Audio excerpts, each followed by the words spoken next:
Merci. Je suis de Toulouse, vous allez l'entendre à mon accent, donc il n'y aura pas de problème de ce côté-là.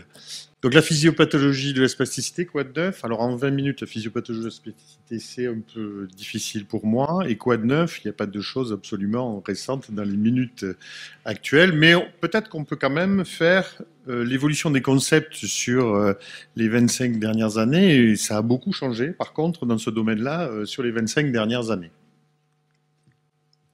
On est parti de là d'une définition qui était très précise, qui était la spasticité est un désordre moteur caractérisé par une augmentation du réflexe d'étirement sensible à la vitesse et par une augmentation des réflexes ostéotendineux.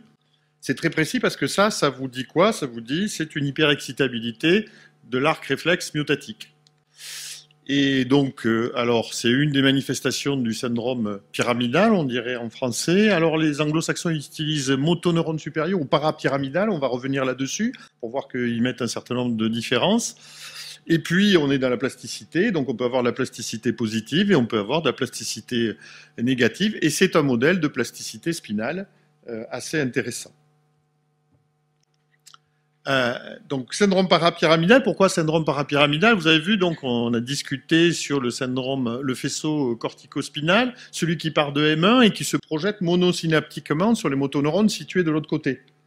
Donc, il est important, c'est chez l'homme qu'il est le plus développé. Donc, quand vous regardez, il n'y en a quasiment pas chez les rats et c'est chez l'homme qu'il est le plus développé.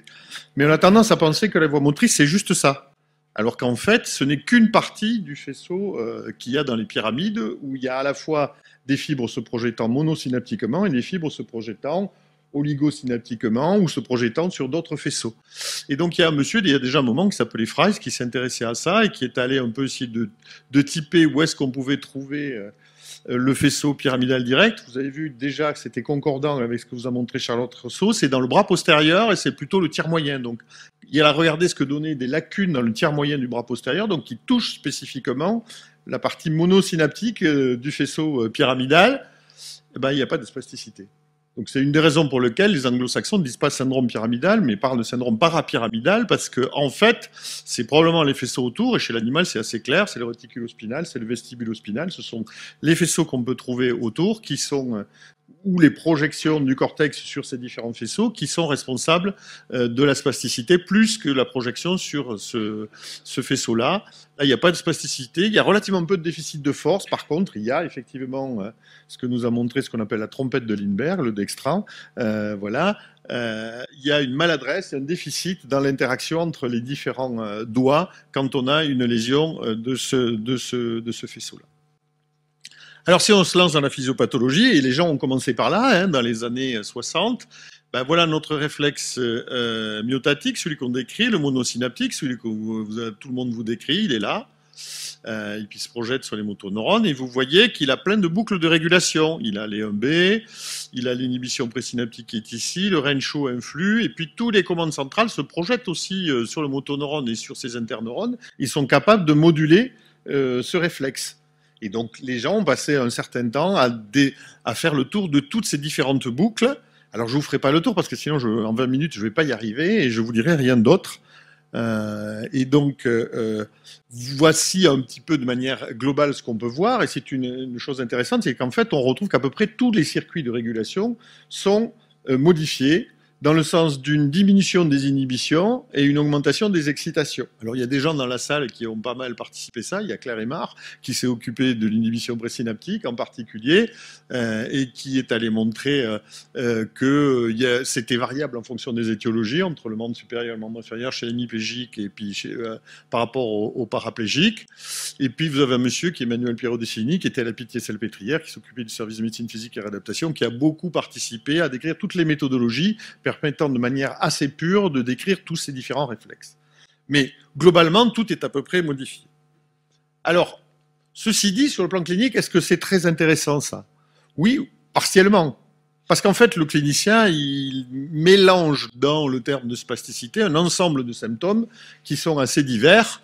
Donc la spasticité au sens strict, celle du réflexe myotatique, c'est celle-là, hein, c'est celle où on a un étirement rapide, si possible, qui entraîne une contraction du muscle qu'on étire. Mais vous avez des gens qui ont des contractions à peu près permanentes dans un certain nombre d'atteintes, les traumatisés crâniens, les sclérosés en plaques, ils ont des contractions à peu près permanentes de certains groupes musculaires. Alors le terme, je sais que mes collègues neurologues, surtout s'ils font du mouvement normal, vont me le reprocher fortement, c'est celui de dystonie spastique. Mais bon, Denis Brown, c'était pas un médecin de médecine physique et réadaptation.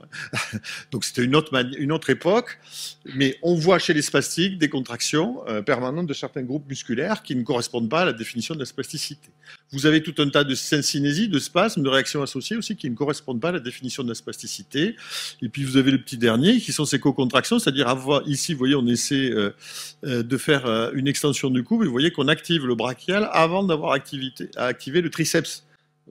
En même temps, les deux muscles, donc on fait une co-contraction, bien entendu, ça n'aide pas beaucoup à bouger, cette affaire-là.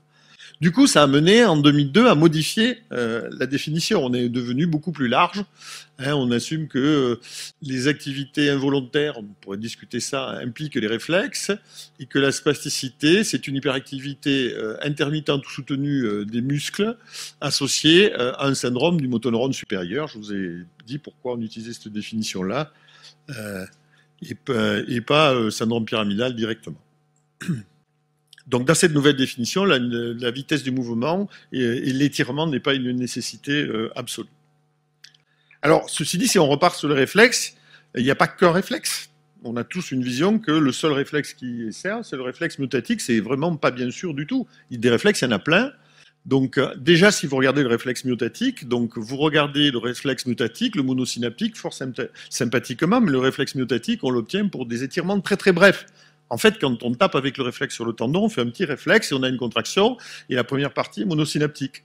Mais dans la spasticité, c'est pas comme ça que vous mesurez. Si vous faites une masse, vous prenez, vous mobilisez à la main l'articulation, et là, vous faites plutôt un réflexe myotatique dit tonique, dans lequel vous impliquez à la fois des afférences du groupe 1 par la terminaison primaire du fuseau neuromusculaire. Et puis, vous vous souvenez, ce que vous avez appris dans vos études, et puis on vous en a jamais reparlé, c'était dans l'anapathe, il y a une terminaison secondaire, et jamais personne ne dit à quoi elle sert, cette terminaison secondaire. Et cette terminaison secondaire, elle est alimentée par des fibres d'un diamètre plus petit, un peu moins myélinisé, un peu moins rapide, et qui ne se projettent pas monosynaptiquement sur les motoneurones, de façon claire. Ces éléments-là, ils sont dans un ensemble. Si vous allez revoir la physiologie, c'est ce qu'on appelle les réflexes de flexion, les FRA. Alors j'aime bien mettre cette photo d'un livre de physiologie pour les étudiants en médecine, parce que donc les FRA, donc ça donne, c'est des réflexes polysynaptiques, multisegmentaires, qui amènent des afférences multiples, en particulier des fibres musculaires du groupe 2, mais il y en a aussi des cutanées, des articulaires, il y en a aussi des nociceptives. Et puis, ils entraînent un réflexe de flexion.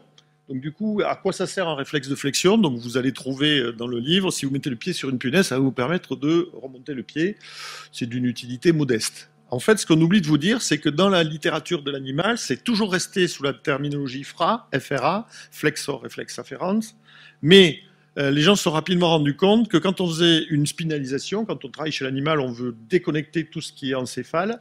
Eh bien, si on fait une lésion spinale, on est toujours en flexion. Si on fait une lésion pontique, on a pas mal de réflexes en extension possible.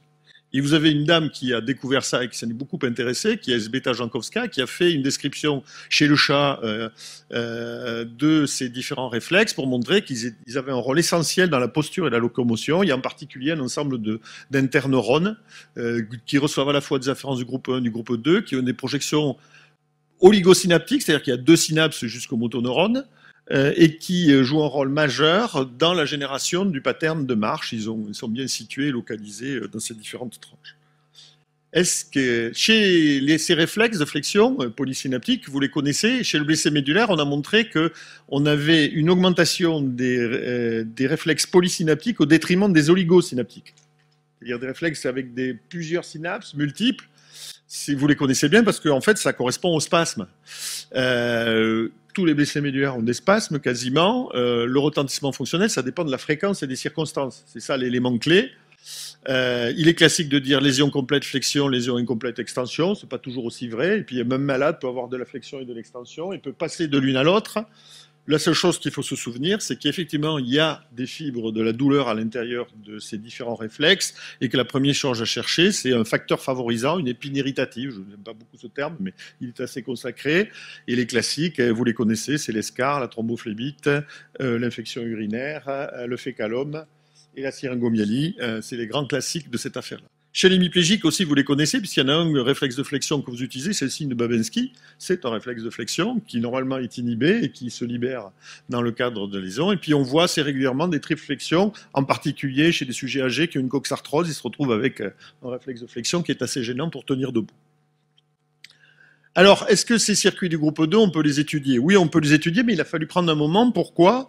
Parce que quand vous étudiez ça en électrophysiologie, vous mettez des stimulations électriques. Donc vous stimulez les fibres 1A et 1B. Leur caractéristique, c'est d'avoir un seuil de recrutement qui est inférieur aux fibres alpha, donc au seuil moteur. Si vous recrutez les fibres motrices, vous allez impliquer ce circuit-là qui sont les cellules de Renshaw. Et les cellules de Renshaw, elles sont inhibitrices et très diffuses. Donc vous avez une grande inhibition qui vous empêche d'observer quoi que ce soit. Et donc il fallait arriver après la description du pattern chez l'homme des différentes projections inhibitrices de Renshaw pour voir quelles sont les combinaisons où on pouvait augmenter l'intensité et regarder les choses de manière méthodologiquement assez saine. C'est ce que j'ai fait pendant mon PhD avec Emmanuel Piero de Cellini. Et donc, on a étudié les projections du nerf fibulaire commun, common pearland nerve en anglais, ou nerf sciatique poplité externe, pour ceux qui n'aiment pas la nomenclature anatomique internationale, qui se projette sur les motorons du quadriceps. Et en fait, en fonction de l'intensité de stimulation, soit inférieure au seuil moteur, soit supérieure au seuil moteur, on voit inférieur au seuil moteur un seul pic. Et puis si on augmente l'intensité de stimulation, on voit deux pics. Quand on fait une courbe en intensité, on voit bien que ici, ça démarre vers 0,6 fois le seuil moteur. Ça correspond exactement à l'intensité de stimulation des afférences du groupe 1. Si on augmente l'intensité, 1,52 fois le seuil moteur, c'est-à-dire les fibres du groupe 2, on obtient ceci. Et puis par d'autres méthodes que je n'ai pas le temps de détailler, on a montré que c'était un circuit qui était oligosynaptique avec une synapse de plus qui se projetait sur les motoneurones. Ben, ce circuit-là, si on l'étudie chez des sujets spastiques, ben, on voit qu'il y a une très nette augmentation du pic du groupe 2, un peu du pic du groupe 1, mais comme il se projette sur les mêmes interneurones, ce n'est pas totalement une surprise. Et puis pour caractériser ça de manière assez pure, on a utilisé un traitement qui s'appelle la tizanidine, qui est un alpha-2 agoniste noradrénergique, qui était l'antispastique numéro 1, même si maintenant il n'est plus commercialisé, dans toute l'Europe sauf en France, et qui n'a aucune action sur les afférences du groupe 1, et uniquement sur les fibres du groupe 2, et c'est un test qui est utilisé pharmacologiquement chez l'animal pour démontrer qu'un circuit est alimenté par des afférences du groupe 2, et donc vous voyez que on a une dépression sévère de l'hyperactivité du groupe 2 chez les sujets spastiques, qui s'accompagne d'une diminution du score d'Ashworth, qui sont des éléments montrant que ces circuits sont probablement impliqués, eux aussi, d'autres réflexes donc que le réflexe mutatique standard, dans la génération de l'hypertonie spastique. La difficulté, c'est d'interpréter le sens de cette affaire-là. Et Véronique Marchand-Pauvert, avec Valérie Achache, ont étudié en position physiologique, pas tout ce que je viens de vous montrer, c'est couché avec des électrodes posées et on ne bouge pas beaucoup. Et donc, en fait, ces circuits-là, à la marche, vous pouvez fortement les stimuler et déclencher leur apparition. Et donc, Valérie Achache a étudié ça dans deux populations, des AVC et des paralysés cérébraux. Elle a montré qu'il y avait une hyperexstabilité du second pic, là, du groupe 2, par comparaison au sujet sain et au côté non spastique. La question, c'est l'interprétation. Est-ce que c'est mal ou est-ce que c'est bien? Ces gens-là, ils marchent. Puisqu'on les a fait marcher, ils marchaient. Donc peut-être que c'est aussi une manière de compenser et que donc il n'est pas absolument nécessaire de vouloir toujours faire disparaître ces modélisations. Donc j'en reviens. Là, le mouvement, c'est d'un passage d'une étiologie centrale à quelque chose de beaucoup plus périphérique. Donc si tous les circuits excitateurs sont augmentés et les circuits inhibiteurs diminués, peut-être qu'on peut trouver la voie commune de tous ces différents circuits, et la voie commune de ces différents circuits, c'est le motoneurone. Et donc, est-ce que les propriétés du motoneurone ne sont pas elles-mêmes modifiées? Et donc, vous allez retrouver au début des années 2000 des gens qui sont chez l'animal, parce que c'est des expérimentations qu'on ne peut pas faire chez l'homme, qui sont intéressés à étudier la membrane du motoneurone. Et il existe des modifications de la membrane du motoneurone qui va s'exciter, qui ne revient pas à sa position de repos, c'est ce qu'on appelle les plateaux potentiels. Donc il y a Madame Gorassini, je sais plus, Monica Gorassini, qui s'intéressait à ça, qui travaille au Canada maintenant dans une structure de médecine physique et adaptation et qui avait fait sa thèse dessus. Et puis les Danois aussi avaient fait ça sur les plateaux potentiels. Alors ça n'a pas débouché. Ils ont montré qu'il y avait une modification des canaux d'entrée dans le motoneurone qui sont responsables en partie de ces modifications, mais sur le plan thérapeutique, ça n'a pas a débouché sur beaucoup de possibilités. Pourquoi? Parce que les médicaments qu'il faudrait mettre en place pour modifier ça sont extrêmement génériques et auraient énormément d'effets indésirables. Alors, vous avez vu tout à l'heure, et ça aussi c'est une grosse modification, c'est Volker Dietz qui était en Suisse, alémanique, et Thomas Sinkier, qui est au Panum Institute à Copenhague, qui sont les gros leaders dans ce domaine-là, de montrer qu'en fait, on se trompe. On dit que c'est des réflexes qui sont augmentés, mais eux, ils constatent qu'il y a des gens qui ont des hachoirs élevés et qui ont des réflexes ostéotendineux bas. Et puis, ils continuent, ils constatent que s'ils font des réflexes un peu de manière standard, on n'a pas de corrélation étroite entre l'intensité de la réponse réflexe et ce qu'on mesure à la Schwartz. Et ça paraît plutôt lié aux aspects passifs dans ce type de population-là. Et donc ils disent, non, vos histoires de réflexes, c'est bien gentil, mais c'est pas ça la principale cause des problématiques de la spasticité, de ce que vous mesurez, et même cliniquement, vous n'êtes pas capable de faire la différence entre l'augmentation de la résistance passive et les réflexes que vous a montré la précédente oratrice sur cette question-là. Alors, effectivement, il y a des modifications. Donc moi, j'ai pris effectivement un auteur que j'aime bien, qui est Richard Liebert, qui, lui, s'intéresse aux paralysés cérébraux, d'où ma question tout à l'heure, et donc il montre bien qu'il y a une irrégularité dans le diamètre des fibres, des modifications au niveau des fibres, et puis dans des travaux plus récents, ce qui montre qu'il y a assez intéressant, chez les paralysés cérébrales, il y a une modification assez majeure, c'est qu'en fait, vous avez un allongement des fibres. Et le muscle est raccourci, mais les fibres elles-mêmes, elles sont allongées. Il y a moins de fibres, elles sont irrégulières et elles sont plus longues. Il y a moins de fibres en série surtout. Donc il y a des fibres qui sont allongées et plus longues à ce volet-là. Et la longueur des fibres, c'est ce qui est le plus corrélé au statut moteur, vous voyez, au GMMCS et à l'angle poplité chez ces patients-là. Alors il s'est intéressé effectivement, il y a une augmentation, ce qu'on vous a dit, de la matrice extracellulaire. Donc vous voyez, avec une résistance passive du bundle, c'est-à-dire du faisceau qui est augmenté.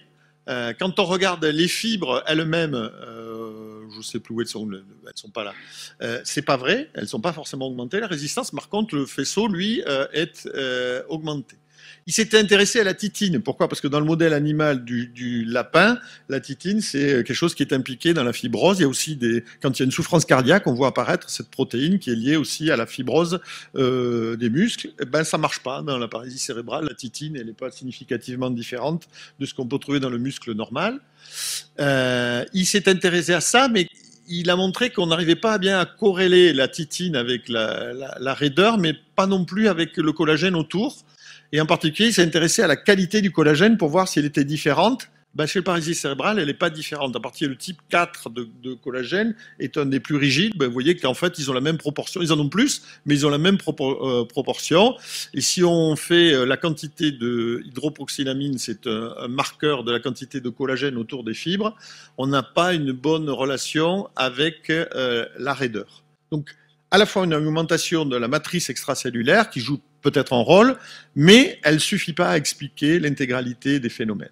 Et en fait, ce qu'il explique, c'est que dans les fibres, autour, il y a ce qu'on appelle des câbles de collagène, c'est-à-dire des fibres qui sont tendues pour arriver à la longueur maximum du sarcomère. Or, les sarcomères, ils sont allongés dans la paralysie cérébrale. Donc, il s'est intéressé à un autre volet qui sont les cellules satellites. Les cellules satellites ont un rôle majeur puisqu'elles permettent l'adaptation, la réparation et la croissance des fibres musculaires. Eh bien, elles sont diminuées de 70% chez le paralysé cérébral. Et ils ont fait un modèle murin dans lequel, en fait, vous voyez, ils mettent des plâtres ou ils mettent pas de plâtre et ils mettent du tamoxifène parce que c'est ce qui détruit, rend inefficaces les cellules satellites de ces muscles-là, et vous voyez qu'il obtient quelque chose qui est le plus proche possible de ce qu'on peut voir dans le muscle spastique avec une augmentation de la matrice extracellulaire. Et donc pour lui, chez le paralysie cérébral, l'étiologie majeure, c'est l'allongement des fibres l'absence de cellules satellites qui sont responsables d'une absence de capacité de croissance des fibres musculaires et qui donc explique une partie des modifications musculaires qu'on peut observer chez ces patients. Le dernier point, c'est l'éco-contraction spastique. Alors, l'éco-contraction spastique, qu'est-ce que c'est? On fait faire un mouvement et on assiste à une contraction du muscle antagoniste. Et le muscle antagoniste, on peut mesurer ça avec de l'EMG et faire un index de co-contraction.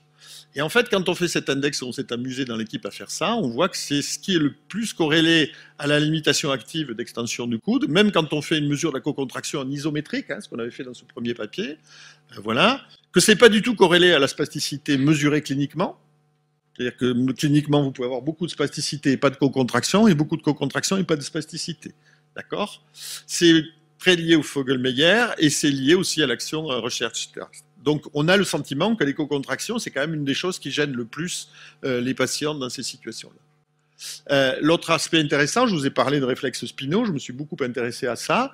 Et donc, en fait, l'avantage, c'est que l'éco-contraction, quand vous les regardez, vous faites là, c'est un mouvement d'extension. Et donc, vous voyez que quand on regarde le mouvement d'expansion, chez les sujets spastiques, ils ont une amplitude qui est moins grande, un temps pour faire le mouvement qui est plus long, et puis des jerks, des irrégularités, des à-coups dans le mouvement qui sont plus importants que chez le sujet sain. Quand on regarde aussi la force qu'ils expriment, en fait, pour faire le même mouvement, ils sont obligés d'exprimer une force beaucoup plus grande que chez le sujet sain. Donc c'est rapporté à la force maximum. Donc vous voyez qu'ils se situent dans des tranches qui sont beaucoup plus élevées que chez le sujet sain. Et on avait mis de l'EEG en même temps, et donc quand on fait un mouvement, on a ce qu'on appelle la désynchronisation des ondes bêta, c'est-à-dire une inhibition des ondes bêta, elles disparaissent, elles diminuent, qui sont un mouvement naturel et essentiel pour la réalisation de tout mouvement. Et donc on voit que quand si on fait un index de désynchronisation avec des mesures méthodologiques que je vous passerai parce qu'elles sont assez compliquées, on constate que cette désynchronisation elle est beaucoup plus importante chez les témoins que chez les patients qui ont un AVC. Puis on peut arriver à faire de la corrélation pour montrer que finalement ce manque de diminution est corrélé à l'activation est corrélée à l'activation des fléchisseurs, au manque d'activation des extenseurs et à l'amplitude du mouvement actif ainsi qu'au jerk. Et donc on a vraiment le sentiment, même si les corrélations ne veut pas dire signifie causalité, qu'en tous les cas la co-contraction ça se passe plus haut, c'est pas au niveau spinal, c'est directement une désorganisation du mouvement au niveau cérébral. Je finis, c'est ma dernière diapositive, toujours pour revenir aux diapositives de Jean-Michel, et donc d'expliquer qu'on est passé de quelque chose qui était une plasticité spinale bien spécifique à un processus qui est beaucoup plus global, qui va impliquer à la fois des éléments périphériques sur tous les réarrangements des tissus que vous avez pu voir, avec peut-être des différences quand même entre le paralysie cérébrale et l'AVC, et dont il faut prendre en compte dans les traitements. J'aurais pu vous traiter l'influence des différents traitements, en particulier la toxine botulique sur le muscle et leur influence, mais j'ai pas le temps. Et puis de l'autre côté, des réarrangements spinaux et supraspinaux qui jouent un rôle fondamental dans cette symptomatologie. Merci beaucoup pour cette présentation très détaillée et précise et complète. Je ne sais pas si vous avez des questions. On n'a pas beaucoup de temps, on est un peu en retard. J'en ai plusieurs, mais je ne vais peut-être pas en poser. Mais comment on distingue, comme je suis dans le mouvement anormal, ce qui m'intéresse, c'est comment on distingue une co-contraction spastique d'une dystonique? Alors, les co-contractions spastiques, c'est vraiment... alors, d'abord, les co-contractions, ce qu'il faut savoir, c'est d'ailleurs comme ça qu'on a un peu implémenté ça dans notre équipe de recherche. Les co-contractions, ça existe chez le sujet sain. C'est-à-dire que si vous prenez le mouvement chez un sujet, vous allez retrouver des co-contractions chez un sujet sain. Plus il devient expert, par exemple, dans le geste, dans le mouvement, chez les sportifs, c'est souvent le contrôle des co-contractions qui fait l'expertise dans le mouvement. Si vous voulez lancer une balle très très fort, il faut limiter au maximum les co-contractions. Donc, je ne crois pas que la dystonie soit quelque chose qu'on retrouve chez le sujet sain normalement. Voilà. Alors, la base du premier travail, c'était d'ailleurs de montrer, si vous voulez, les co-contractions, elles augmentent avec la force que vous produisez. Plus vous allez faire un mouvement en force, on voit bien, vous allez commencer à recruter un certain nombre de forces autour. Et donc, comme le sujet spastique lui demandait de faire le même mouvement, c'est lui demander de faire une force qui, par rapport à sa force maximum, n'est pas la même. On voulait savoir si c'était lié avec la même relation que chez le sujet sain. C'est pas du tout le cas, c'est un mode différent d'activation. Et ça se calcule avec un index, qui est un index EMG, de mesurer la force, et c'est sur l'antagoniste. La dystonie n'est pas forcément sur l'antagoniste de manière systématique, alors que là, c'est systématiquement sur l'antagoniste du muscle qu'on va mesurer, et on fait un ratio entre le MG normalisé des deux groupes musculaires pour faire ce calcul d'index de coactivation. Voilà. Dans la dystonie, il me semblait aussi qu'il y avait un peu de mouvement. C'est-à-dire qu'il y avait des petits mouvements parasites, des éléments de ce type-là qui faisaient partie des éléments clés de repérage de la dystonie, alors que dans la co-contraction, c'est vraiment on veut faire le mouvement et on n'a pas de mouvement au repos, on n'a rien au repos. Voilà. Merci beaucoup. Il y a une question. Une question là-bas. Excusez-moi, c'est plus, je pense que j'ai du mal comprendre. Pour moi, à ma connaissance, on a plutôt des fibres raccourcies, des sarcomères plus courts chez les paralysés cérébraux, par exemple. Mais ça doit être une erreur de ma part ou une malcompréhension. On a des muscles raccourcis chez ces populations. Oui, on a des muscles raccourcis, mais des sarcomères qui sont allongés.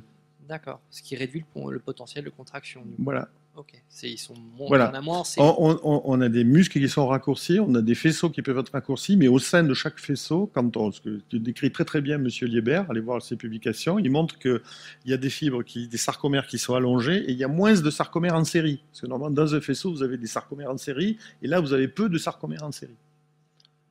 Et donc, chez le paralysé cérébral, l'hypothèse, c'est qu'on a un problème de croissance du muscle majeur par l'absence de cellules associées.